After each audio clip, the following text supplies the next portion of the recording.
Hi, everyone. Welcome to the Current History Podcast. This is your host, Ken Briggs, and today we're going to be doing a follow-up to a podcast I did all the way back in last year, which is talking about my assessment of the foreign policy of the second Trump administration and where we stand nearly a year in, which is really, really hard to believe.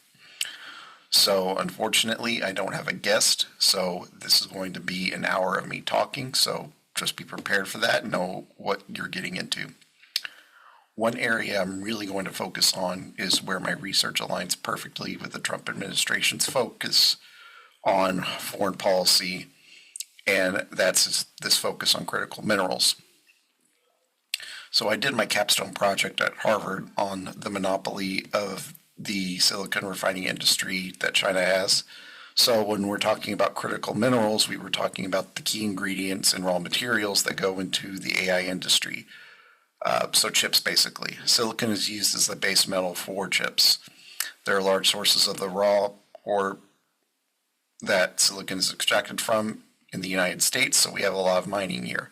The problem is the refining of this ore into the final material needed to make a chip is essentially monopolized by China. So they control 80% of this industry. And so this resource is really important. There are industry people in Trump's ear telling them, hey, this is one of the most important trade foreign policy issues we have to deal with, and he's really been focused on that, and I'll go into this in a little more detail.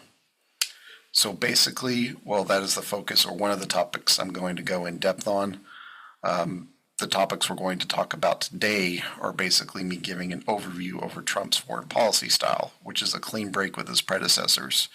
And then we're going to talk about China, in the Middle East, then over to Ukraine and Europe, and finally, a new topic introduced from last time is going to be Latin America, given everything we've seen with Venezuela.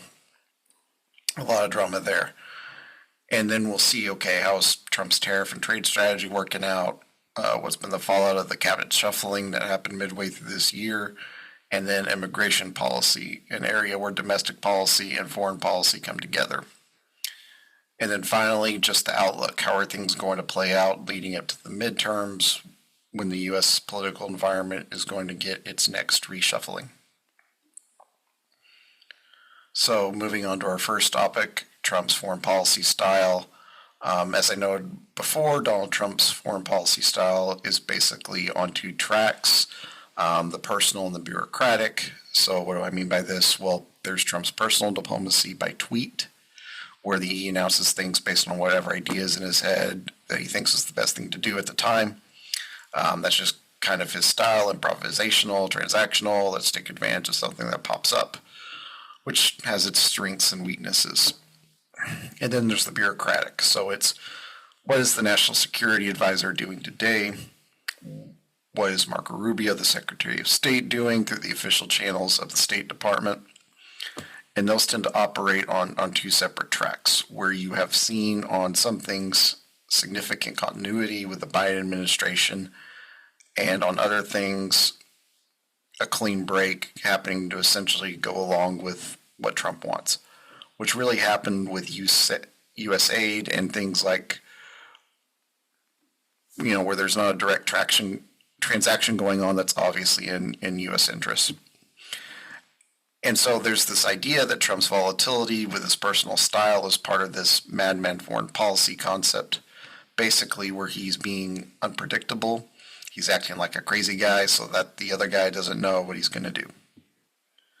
And this has been compared to Nixon's Cold War strategy, where he basically did a good cop, bad cop, where Nixon would sometimes communicate with his Soviet counterparts and deliberately sound insane or drunk or crazy, and then Kissinger would come in and talk sense. Now, the reason why I don't think that it's an effective strategy here is that it rests on the idea that the president is in a crazy or volatile state of mind, whereas he's normally cool and collected. So Nixon was a very intellectual, very smart person, ignoring his personal flaws. So when he spoke crazy, you knew he was serious. Trump, on the other hand, he's volatile, but he's predictable in the sense that volatility is his typical style, and he does tend to back down when really put up against the wall. It's kind of why I'm concerned about the tariff strategy, because you got these two sides of the tariff strategy. One is, oh, this is a long-term way to raise revenue. And the other is, oh, he's using this as leverage to enact trade deals. And those are two contradictory viewpoints as far as how they play out in a negotiation. And Trump has, in many instances, listened to the outcry of the business community and lifted tariffs on certain things.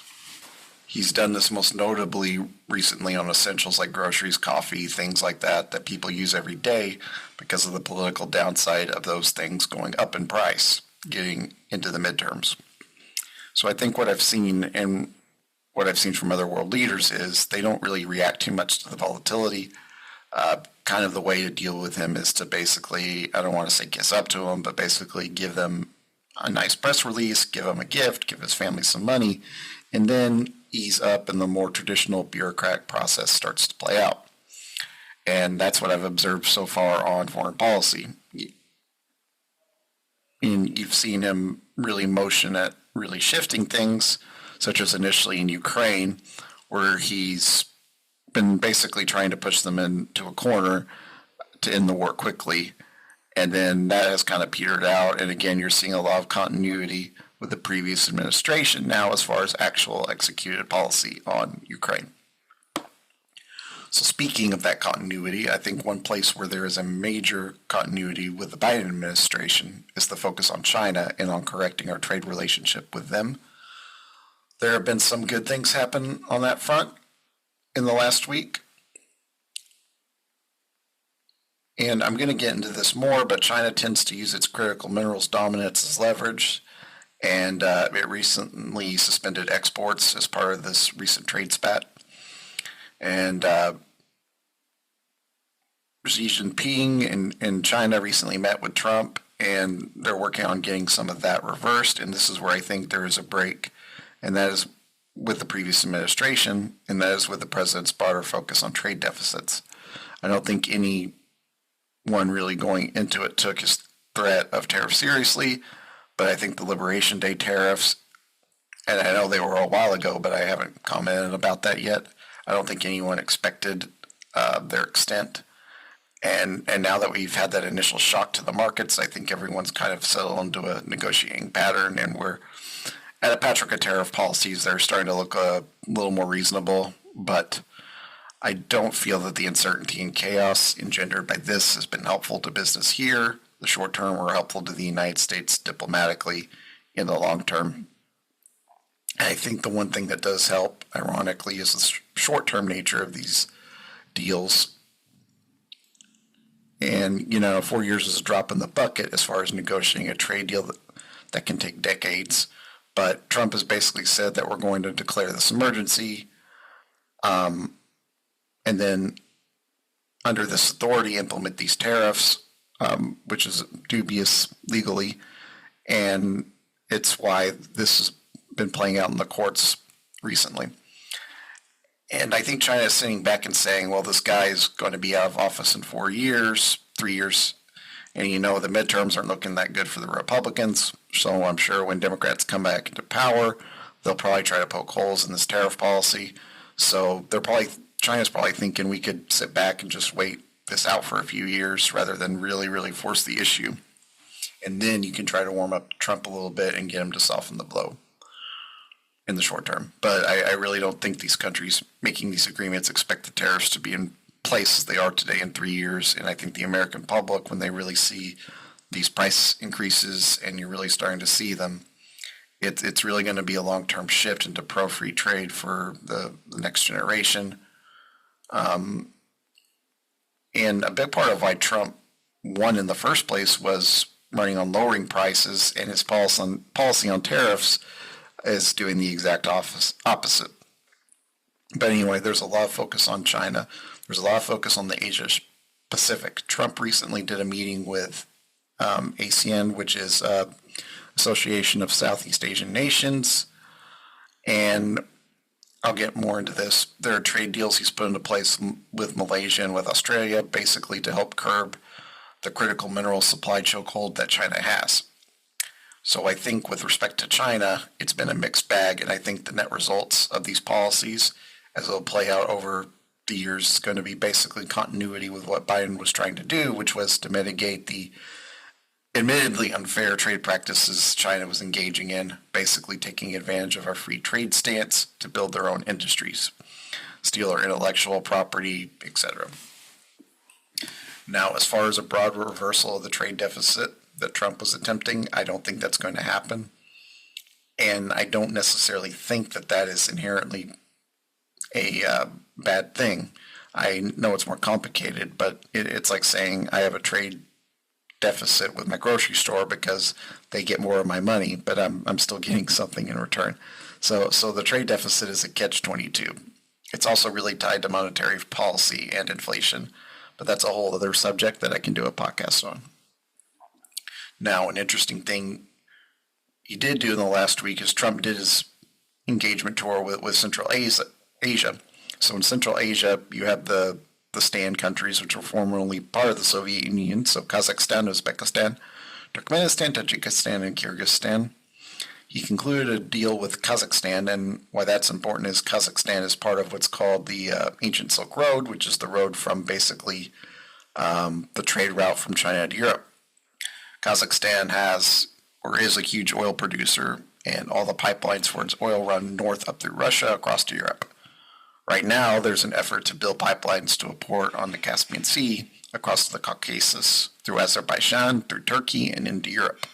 So basically, oil supplies to Europe can bypass Russia entirely in Russian refineries, and that obviously plays into another big picture that I can get into in another podcast about moving the world away from Russia. But that's also interesting, and I think that really points to the transactional bilateral style emerging as a somewhat coherent policy of the Trump administration. So getting back to the Middle East, there's been some interesting movement on the Gaza conflict. There's a bunch of different pieces playing into this. You got the Shia axis controlled by Iran that's essentially been neutered by Israel, with Hamas being destroyed as a military force, Hezbollah destroyed as a military force, and now the Assad regime gone. Syria now in the hands of a Sunni regime that is building ties with the United States. So I don't think the traditional conflict between the Sunni and the Shia states is really coming into play here. I think it's more about normalizing relations between Israel and the Gulf states and allowing free trade and commerce. And Trump has tied his family's business interests into that, which is an unfortunate, corrupt bargain going on, but that doesn't necessarily speak to the merits of what is happening in the region, which I think is a positive development because ultimately, claims by anti-Zionists to the contrary, Israel is not going anywhere. Israel is a superior military force. It has nuclear weapons unofficially, but it does. And I think its performance against Iran in their brief war, Israel is not going anywhere. And I think the Middle East at this point, I think this was something that was occurring prior to the terrorist attack from Gaza into Israel 2 years ago. The Saudis are looking to normalize with Israel. I think it's awkward a little bit as the Palestinian issue continues to shove its way in. But as much as I dislike it, I think everyone there is ready to kind of move on from the Palestinian issue, move it towards a resolution. And I think the deal he's put on the table, Trump has, is what ultimately has to happen, which is a regional peacekeeping force taking control of the security of Gaza away from Israel, which has been put in a predicament of, Gaza is under international law illegally occupied territory. It's also part of the internationally recognized territory of Israel. So we're asking Israel to basically have sovereignty and security over a piece of territory that is for valid historical reasons extremely hostile, and that's not a sustainable situation. So I think in the interest of peace, having Saudi or Egyptian troops keeping the peace in Gaza, I think that would be the ultimate way this gets resolved. And, we have to ignore the far-right voices in Israel who would, I think, under any pretext, would want to basically ethnically cleanse Gaza and the West Bank and just be done with it. And I don't think that that's acceptable.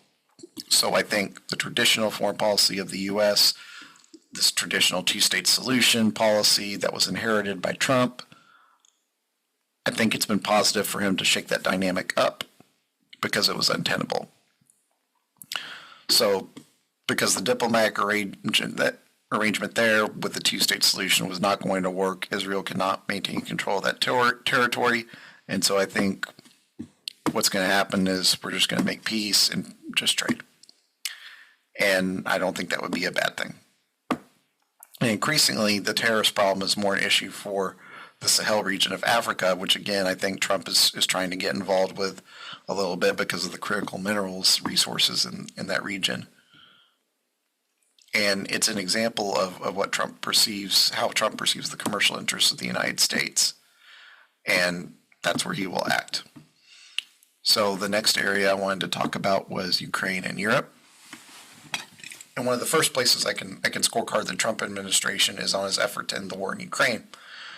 If you remember back in the campaign, he said he would end it in 24 hours. That was obviously hyperbole, but obviously by that standard, he's failed. And his strategy more broadly has failed. And that strategy was, let's be as aggressive as we can, pushing Ukraine to the negotiating table and get them to back down as the weaker party. And then we could say we ended the war. And that may appear on the surface to be the easiest way to do it. It may look like Russia's the military superpower, Ukraine is just a small country, and they can easily be mowed over. But again, this really misses, I think, and this is part of the post-Cold War view of the region that ironically Trump inherited, which is that there's these former Soviet states, Ukraine being one of them, that are within Russia's sphere of influence. Russia is this great military superpower with the military they inherited from the Soviet Union, nuclear superpower, etc., and superior army numerically. But again, what you have to remember is this war has been going on for almost 4 years. And I saw this one post on Twitter, on Ukrainian Twitter, which has some funny stuff. And one of them was that if a snail had started crawling from the Donbass of eastern Ukraine when Russia invaded, it would be almost to the Polish border by now, which isn't that inaccurate. You know, Russia's moving forward at a snail's pace. They've taken over 1 million casualties. I think they've moved the front like 20 miles at the most in the last year. And Ukraine's a huge country. It's the largest country entirely in Europe. It's bigger than Texas. And so they're not a pipsqueak. And the pre-war population was 45 million. Russia's population is about 145 million. That's 3 to 1. That's not an overwhelming advantage, especially when you're the aggressor. Not to mention the fact that a significant portion of Soviet industry and Soviet military were from Ukraine. So I think it's proven that this isn't a David and Goliath situation exactly. And the only way Russia gets a win out of it, that's the strategy Putin has, is if he can break up the Western alliance and break the will of Ukraine's allies, or at least weaken them. And I think that strategy, at least with respect to the U.S., is paying dividends for him, because I think the recent deal I saw that the Trump administration is preparing behind the scenes with Russia was basically a surrender of Ukrainian independence. More or less limitations on the size of the Ukrainian army, no foreign troops in Ukraine, which is really disappointing after a few months of Trump appearing to move towards the Ukrainians, and that Ukraine even signing that minerals deal for what appears to be not worth much. So now they're kind of in a bind at this point. But I think if they really want to move forward with this new deal as a basis for negotiation, I don't think the Ukrainians are going to accept that at this point.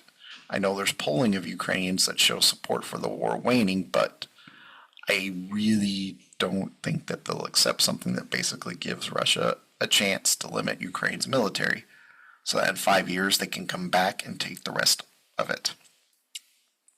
Not with how much blood has been spilt.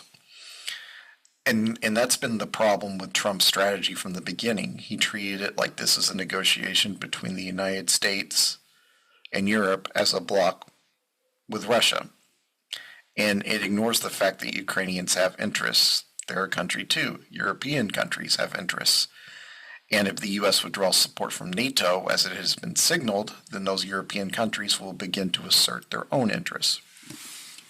And it may not line up with what the United States wants to do. Poland is historically a foe of Russia. They don't want Russians on their doorstep. They already have them on their doorstep in Belarus. So do the Baltic states. These countries have been under Russian domination. And they're players in this.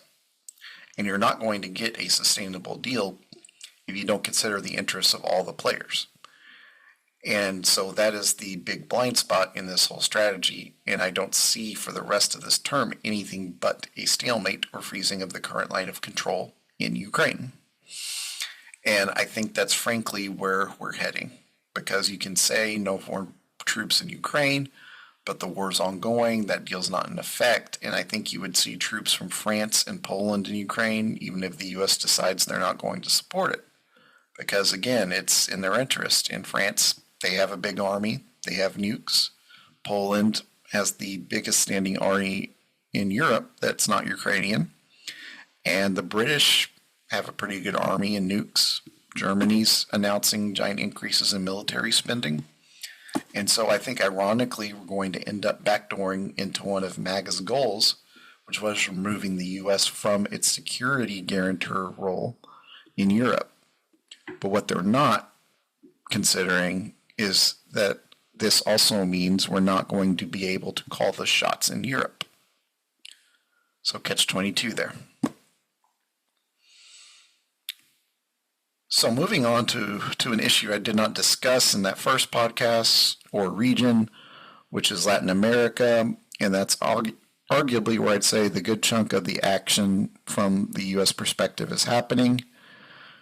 As many of you have seen in the news over the last few months, there's been a massive military buildup in the Caribbean with U.S. aircraft carriers, ships amassing near Venezuela, and it looks like the U.S. is at least giving the appearance that they would consider invading and toppling the Nicolas Maduro regime in Venezuela, which is authoritarian, leftist, and socialist, doesn't abide by the U.S. really, and increasingly it's a place where China and Russia are establishing influence. So there's a lot of U.S. focus there, a lot of U.S. focus on Haiti. The state continues to collapse there, and there's a UN security force under Kenya. But Venezuela is really where it's heating up. And other states that are hostile to Trump are kind of aligning, opposing any kind of military intervention. Colombia and Brazil with more left-leaning governments. I think his only ally really right now is Argentina, which is in the process of being bailed out by the United States at the expense of U.S. farmers. But that's another story. So do I think Trump's actually going to invade? I really don't know what he might do because his buildup looks an awful lot like a buildup of a legitimate invasion force. So we'll see what his real plan is. But I think overall, I think his strategy is adopting this sort of renewed Monroe Doctrine approach to Latin America, where the U.S. basically focuses on its sphere of influence in the Western Hemisphere and tries to withdraw from Europe and to a lesser extent Asia because there's still that big concern with China. And to really just focus on trade and commercial deals with the rest of the world outside that sphere. That's what I think, if I were to guess what an overall vision is, and I'm not sure if that's what Trump has in mind, but that is the way that I would try to explain it.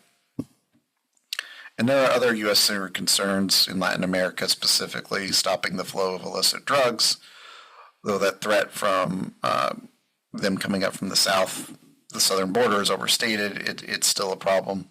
The issue is if you're in this, what they call now multipolar world, where there are these different great powers with their own spheres of influence, which is one of view of the multipolar world that I don't necessarily share, but this is the operating theory of the Trump administration, as far as I can discern. Then, according to that theory, you at least want the countries in your sphere to be friendly to you because the U.S. is powerful. The problem is, in the multipolar world, they're not the only game in town. And if you don't have that preponderance of power and influence, you have to play a little more of a diplomatic game and get these countries on your side. And I think that's smart in any case. So if you continue the pressure against Venezuela, threatening sovereignty, the months and insults and tariffs against Mexico and Canada, now you get everyone in a mindset where they're resisting you, and they might be welcome to other powers who say, hey, if you don't want to be subject to the United States, well, maybe come over here and partner with us in China. So it's sort of like I think their overall theory of what they're trying to do or want to do makes sense or can make sense, but the execution is a bit of shooting itself in the foot because I'm sensing growing hostility in the Western Hemisphere. So I hope they back off a little bit. I don't mind this increasing focus on Latin America.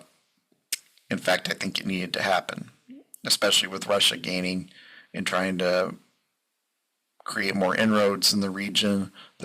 China's already the biggest trading partner in most of Latin America. So I think this, in a sense, it's a welcome shift. I just don't think that shift is coming in a diplomatic enough way, and they really need to, I think, recalibrate a bit, or they risk alienating the Western Hemisphere and driving Latin American nations into the arms of our competitors. Which, speaking of that, I did want to touch a little more on Trump's tariff strategy because it does directly tie into a relationship with Mexico. And now you can see in how that initial kerfuffle with Canada and in Mexico over tariffs, which was ironic because it kind of went against the spirit of the U.S.-Mexico-Canada agreement that the first Trump administration negotiated. But you can see that, how I said earlier, that Trump's instant or back down would put them under pressure. So President Sheinbaum of Mexico, Claudia Sheinbaum, the first female president of Mexico, she stood up to him. And if I remember correctly, back in April, she did a press conference where after Trump had made this whole deal about calling the Gulf of Mexico the Gulf of America, she put up this map that showed the U.S. Southwest as part of a greater Mexico, which I thought was a funny little dig. But she's tough, and he has backed down on some of these tariffs. It's really tricky because Mexico is our biggest trade partner from the South, and Canada is a big trade partner. There are supply chains where parts cross the border twice and within the same manufacturing process, and so I think there has been some moderation there by necessity.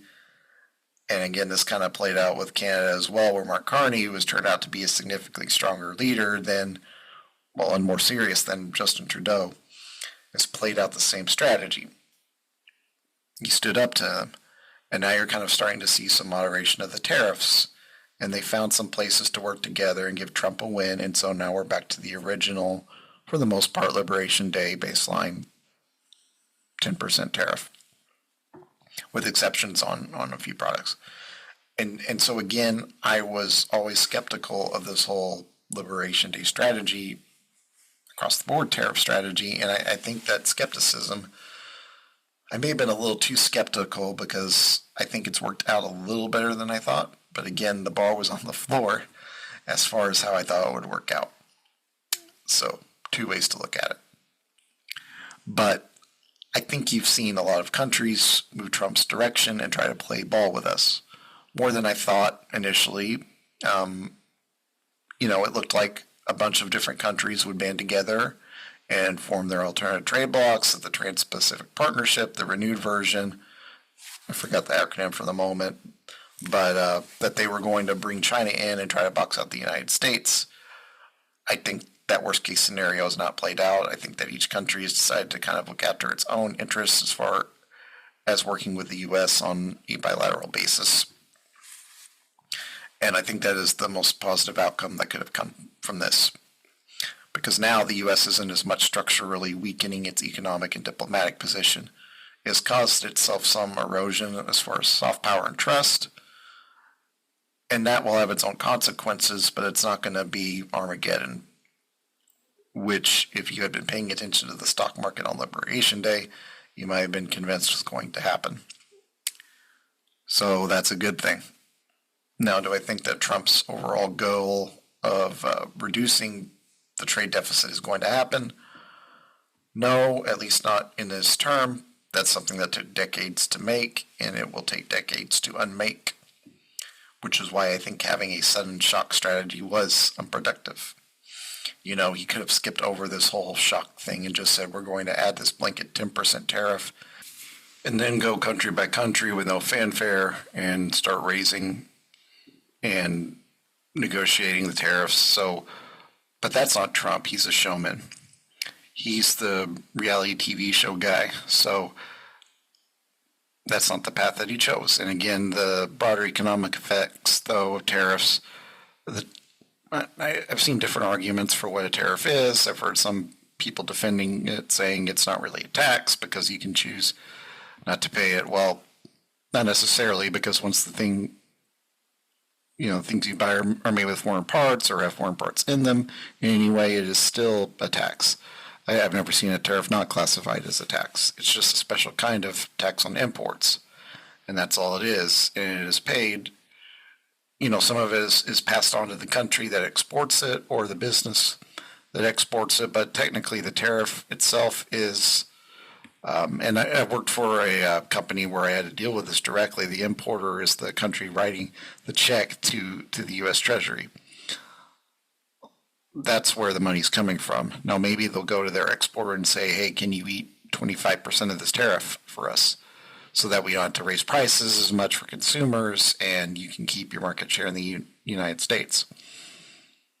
And that does happen, but no exporter is going to eat that full cost because it might run them out of business or it would destroy their margins. And so what happens is the majority of the tariff, and I think by some numbers, for some goods, it's like 70%, is paid for through domestic price increases. And maybe in some cases a big company can eat some of that tariff because they have a big enough margin, but most companies, if they're lucky, are running on a 10% margin, and that tariff is going to kill that if they eat the whole thing. So that's kind of how you're seeing this play out, and there's complexities with how supply chains work and how businesses bring in imports, and do they have existing stock that they paid the non-tariff price for, and that's kind of what you saw initially is companies ran through their existing inventory with a lower price, and they didn't jack up the price the whole way to account for the tariff initially because there was uncertainty. So you didn't know what was going to happen, and you didn't want to raise your prices more than you needed to with that uncertainty. But I think around August and September is when the dust kind of settled and businesses started selling their imported inventory imported after Liberation Day. And that's when you start to see the price increases. And they're really going up much higher in the third quarter. And I think that's a big part of why you're seeing Trump's poll numbers crash with independents at the moment. And somewhat with Republicans, but the dam is not broken there yet. So I think these trade deals are going to take a while to negotiate. And I think by the time they're negotiated, it won't be until towards the end of Trump's second term, and the political damage will be done at this point. And I think whatever administration comes in after that, it's going to reverse those tariffs, and it's going to take a while, I think, for the rest of the world to rebuild trust. So my judgment of the tariff policy is not as bad as I thought it would be. Been effective in some limited cases, but I think overall it's not going to be a long-term or sustainable strategy that's good for this country. I think the sooner we can get past this, the better. And I know this happened a while ago. It was a note I had written a while ago, but I did want to touch a bit on Trump's cabinet. I think there were initially several people in his cabinet that were very inexperienced, literally had to learn on the job, and fortunately, we're surrounded by large bureaucracies that largely work on autopilot, regardless of who the picture on the wall is. And so that's good. And, you've seen specific cases where the Department of Justice or FBI may have been weaponized, but for most cases, they're still doing their job. We had, I think, a high-profile FBI case, which was the sports betting scandal with the NBA, which brought in the mafia, and so that's a standard corruption case that they're working.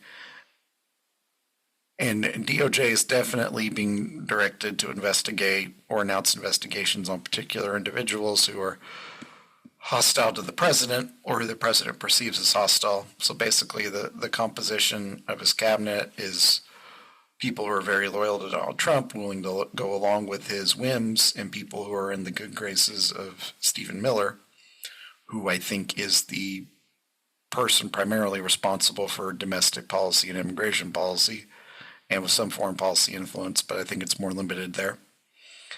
And so I think Trump is all about loyalty, and as a cabinet of very loyal people, or people who are at least willing to go along to maintain access and power.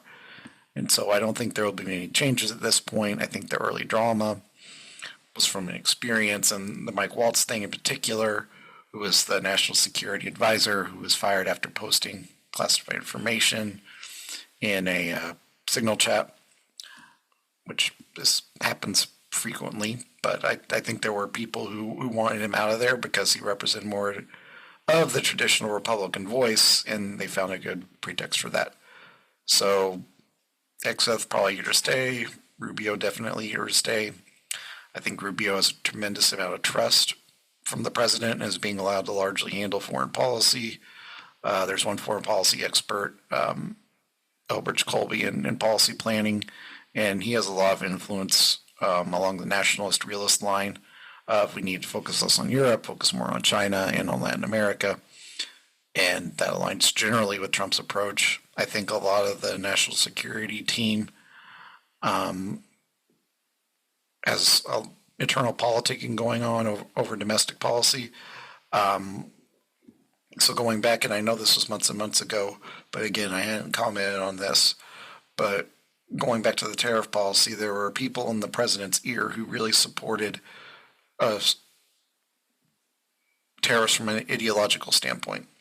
Peter Navarro is one, and I think he really pushed this hardline approach that was initially put in place on Liberation Day, and I think once the blowback kicked from that, he kind of got sidelined for two calmer, more experienced voices.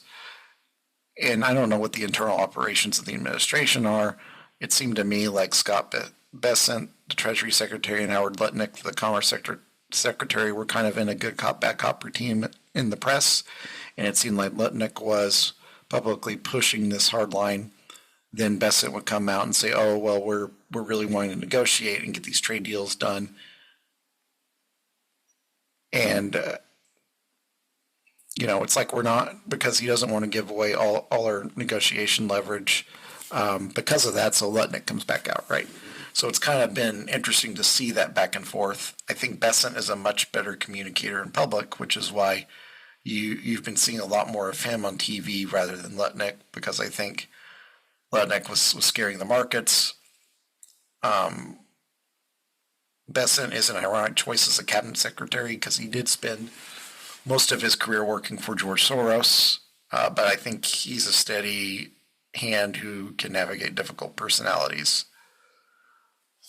So I think my preference, if I'm looking at Trump's cabinet, I wish it was a better, more experienced cast of characters, but the more power they can give to Marco Rubio and to Scott Bessent, I think the better off we'll be. But I think the overall dynamic is Trump has his guys who are, in Rubio's case especially, they have their own views of things, but they're playing the game and dealing with the personality of a somewhat demanding and difficult boss. And they're on these little things that Trump gets his focus on sometimes, and that they'll either execute on that, but otherwise there's not too much internal disruption. I think all the disruption that happened at the very beginning appears to be out of their system. U.S. aid was abolished, but a lot of the aid programs under it are simply operating under the State Department under Rubio. So the destruction of U.S. aid and some other programs and the general chaos have been pretty bad for U.S. soft power. Again, that's not directly related to the cabinet. That's more related to Trump himself. So I think a lot of that chaos is played out at this point. I think, though, that there are some issues where the administration has been a bit more openly aggressive on the domestic policy front. I think immigration policy is definitely one area. It seemed to me that they were going to try to push sort of an almost mass deportation strategy. And I think a lot of the aggressive behavior was because they're setting these deportation quotas at like 1,000 arrests a day or something like this. And I think that's where you're getting a lot of the pushback politically on immigration, is people can always talk about, we need to get all these illegals out of here in the abstract, right? It sounds like a good, tough on crime position if you're from the right side of the aisle. The issue is that there's not really a humane way to execute a mass deportation. You got to cast a wide net, you got to profile people, you got to do all kinds of intrusive things to round up 20 million people and get them out of the country. We forget that some of these illegal immigrants have been here for decades. They work hard, despite words to the contrary.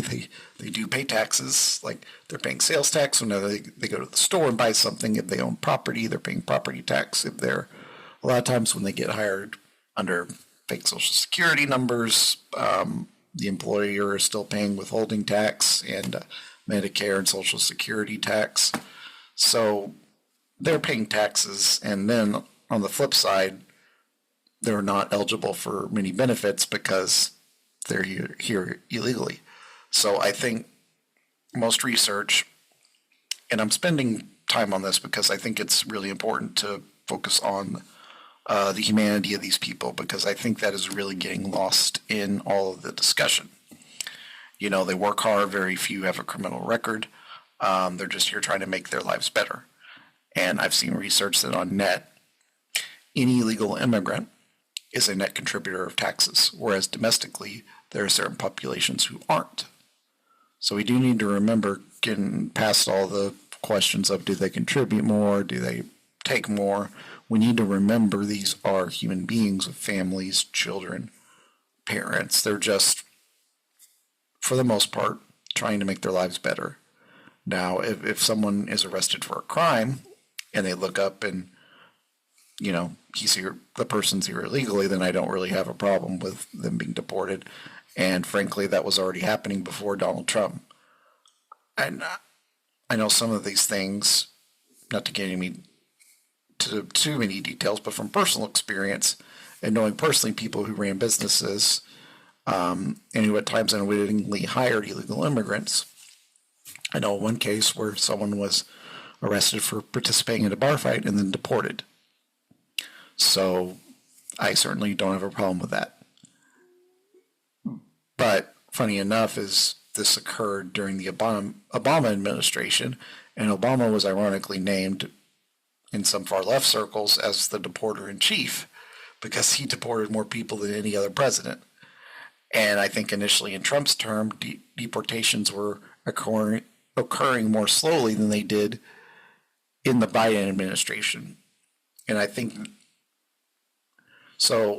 that the inhumane approach starts to cause problems with us internationally, because a lot of the U.S. power and influence in the world is to an extent aspirational, and we're going to act in a humane way, in an inhumane way, regardless of people's rights, and we're going to send the military into U.S. cities and intimidate people and racially profile people. Then you're going to undermine our foreign policy and our diplomatic standing. And that's why I'm spending so much time on immigration policy, especially in Latin America.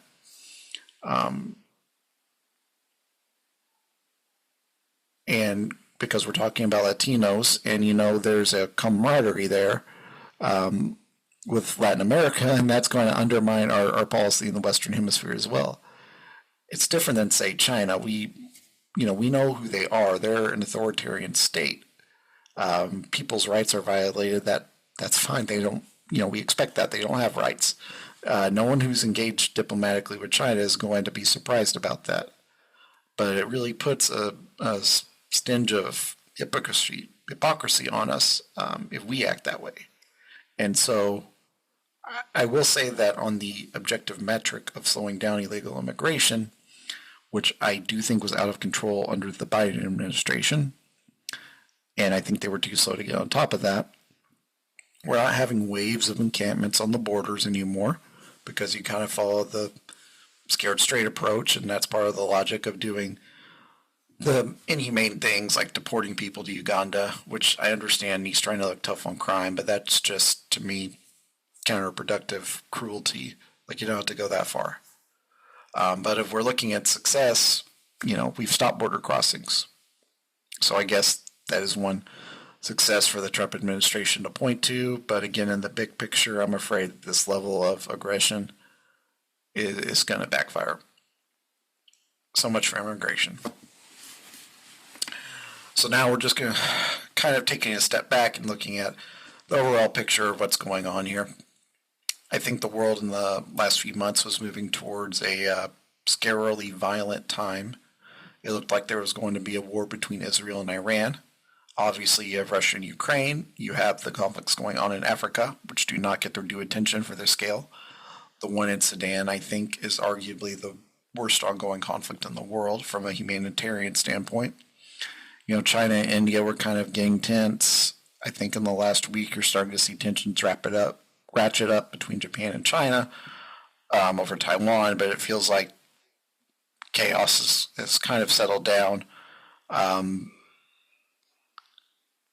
And so taking a step back on trade, Trump's overall approach,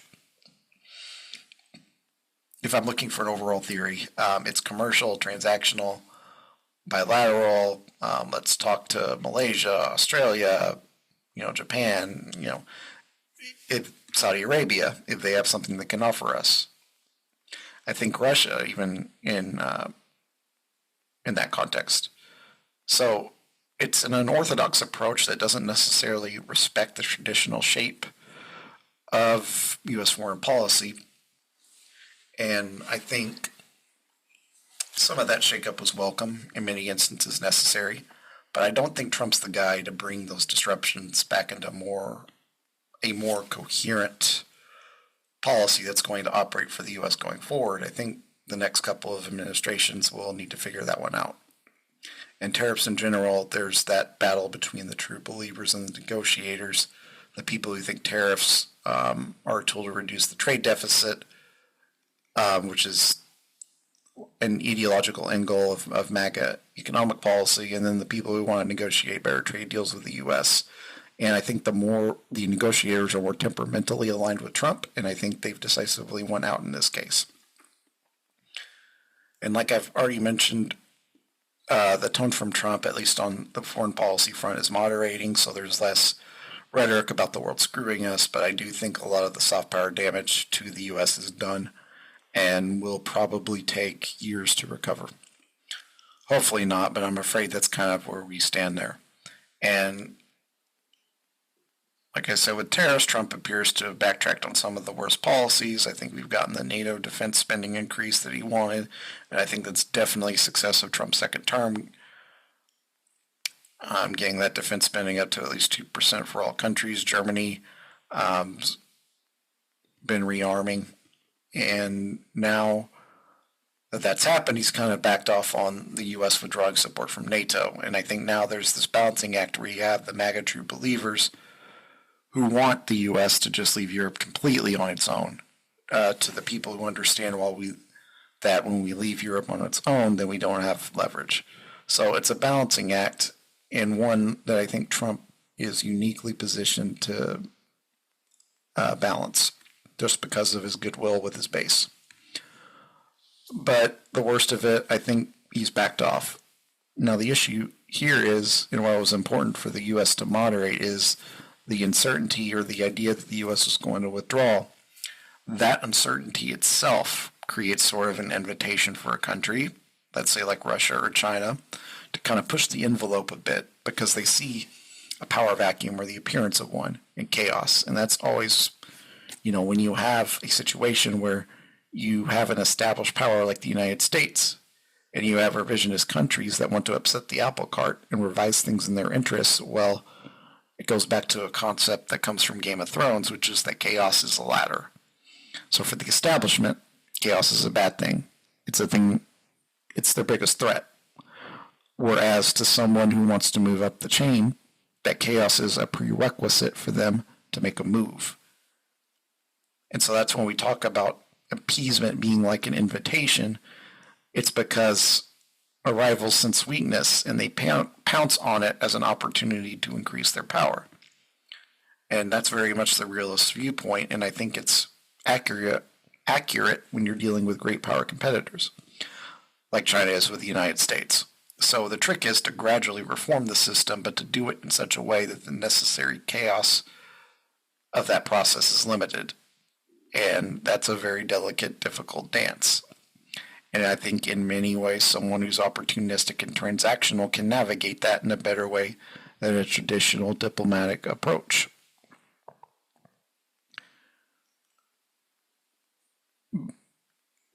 The cost of reform sometimes is you cause a lot of chaos, and sometimes that can be counterproductive. And so it's getting that balancing act right. And I think in the first term or in the beginning of this term, they weren't getting it right. And now, as it's settled down a little bit, I'm a bit more optimistic about how things will look the day Trump leaves office. But I hope he gets a better handle on some of the dynamics playing out on a broad scale, like the dynamic of a multipolar world, which we're moving into. I don't know if we're quite multipolar yet. I think the United States still has the preponderance of power in the world, but it is not to the extent that it was 20 years ago. And I think the trend line is downward, even though the U.S., I think, will be the most powerful country in the world for a few more decades out into the future. But China is catching up fast. The European Union is starting to act a bit more like its own bloc that can assert its own interests and defend them. And there's other lesser powers in different regions. Brazil is the most powerful nation in South America. So there's still a lot of transition happening. But I think the key here is, as you move into a world where you can't project power globally like you once could, you have to be very cognizant of other countries' interests and trying to align U.S. interests with them so that a partnership is mutually beneficial.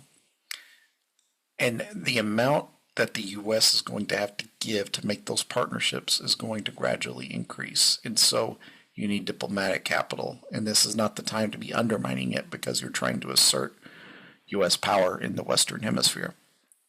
I don't want a situation where Mexico doesn't trust us, Brazil doesn't trust us, and then they get together, and then they're working. Once they get together, they begin to work more closely with China or with Europe than with the United States. And that is how you get yourself to be gradually isolated over time.